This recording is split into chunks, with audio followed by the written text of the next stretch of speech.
Hola Marifercar, evidentemente, claro que sí, podemos hacer un vídeo sobre el satanismo. Muchísimas gracias por tus palabras, me alegro de que te guste el contenido y también gracias a todos los que apoyáis este canal. Es un tema que me habéis pedido mucho y al mismo tiempo es uno de los más complicados de condensar, así que a ver si lo consigo. Tradicionalmente, el término satanismo se ha utilizado para designar un grupo de prácticas y creencias que presuntamente invierten los valores del cristianismo, ¿no? Esto se traduce en la imagen de los satanistas como personas que adoran al diablo en lugar de a Dios, que profanan símbolos cristianos como la cruz y que parodian rituales como la misa. En el sentido tradicional, el satanismo era tenido como una suerte de conspiración para socavar los valores tradicionales de la sociedad convencional que aspiraba a corromper y finalmente derribar. Pero, pese al temor que inspiró en el decurso de los siglos, esta práctica fue poco frecuente y su presencia se registra sobre todo en las imaginaciones de quienes se enfrentaban a algo inesperado o desconocido. Hemos dicho que este temor se mantiene a lo largo de los siglos, pero ¿qué siglos? Pues ya en los manuscritos del Mar Muerto, los conocidos como rollos de Qumran, fechado entre el siglo I antes de la era cristiana y el siglo I de la era cristiana, uno de estos rollos, se alude a una conspiración de los hijos de las tinieblas, llamados también el ejército de Belial, un demonio típico del folclore judío, contra los hijos de la luz, es decir, los miembros de la comunidad qumranita. Así que el satanismo en este sentido es originalmente anterior al propio cristianismo. Paradójicamente, los cristianos ortodoxos, por así decir, ¿no? También fueron acusados de adorar a una deidad maligna por los gnósticos, quienes creían, como ya vimos en otros vídeos, ¿no? Que el mundo material había sido creado por el malvado Demiurgo. Por lo tanto, quienes adoraban a ese dios creador, entre ellos los cristianos ortodoxos, pues eran satanistas involuntarios desde la perspectiva de los gnósticos. También muchas autoridades y gentes romanas veían el culto cristiano como algo maligno para la sociedad, lo que obligaba a los cristianos a practicar su culto en secreto.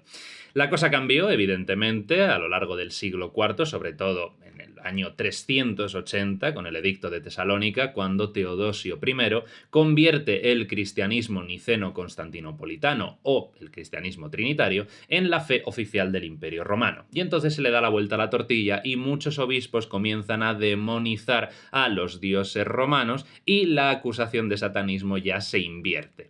Durante toda la Edad Media, las acusaciones de satanismo son constantes entre las iglesias oficiales y los movimientos cristianos heterodoxos, acusándose unos a otros mutuamente de satanismo. Pero es muy difícil catalogar y validar históricamente todo esto como satanismo porque en estas épocas cualquier práctica considerada herética o pagana era clasificada equivocadamente como satanismo. El satanismo, tal como lo entendemos hoy, es un fenómeno bastante más moderno. Los grupos satánicos modernos, aunque yo prefiero el término satanistas, porque creo que es más apropiado, aparecen en la década de los 60 del siglo pasado, sobre todo en California, y algunos de estos grupos no son nada clandestinos, sino todo lo contrario, están deseosos de notoriedad pública, como la Iglesia de Satán, de Antor Sanzor LaVey, o el Templo de Set de Michael Aquino, que es una escisión de la Iglesia de Satán.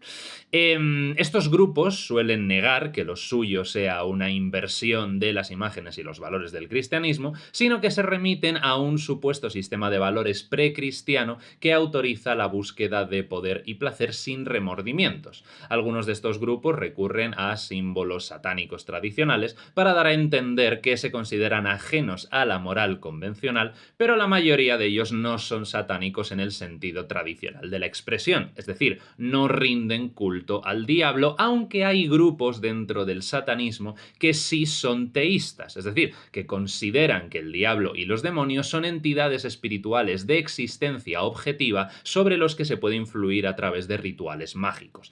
Así que el satanismo se podría dividir sobre todo en dos ramas: la teísta, que concibe efectivamente al diablo y a los demonios como entidades sobrenaturales, y la simbólica, como el caso de la Iglesia de Satán, que lo utiliza como eso, como un símbolo. Luego hay investigadores que añaden una tercera rama que llaman el satanismo adolescente, ¿no? Que son sobre todo atribuido a los jóvenes que están en la subcultura del heavy metal, porque los músicos de esa línea suelen recurrir a imaginería satánica, ¿no? Con calaveras, demonios grotescos, pentagramas.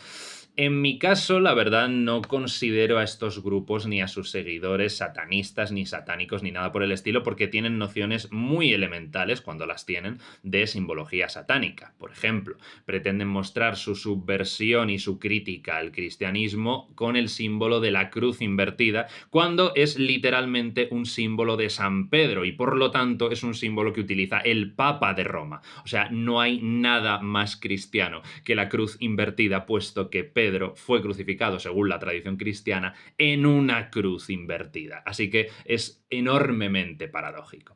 Pero bueno, es un tema muy complejo, ¿no? Con una historia muy dilatada, pero confío en que esta pequeña introducción os haya resultado interesante. Muchas gracias por vuestra atención. Nos vemos en el próximo vídeo. Chao, chao.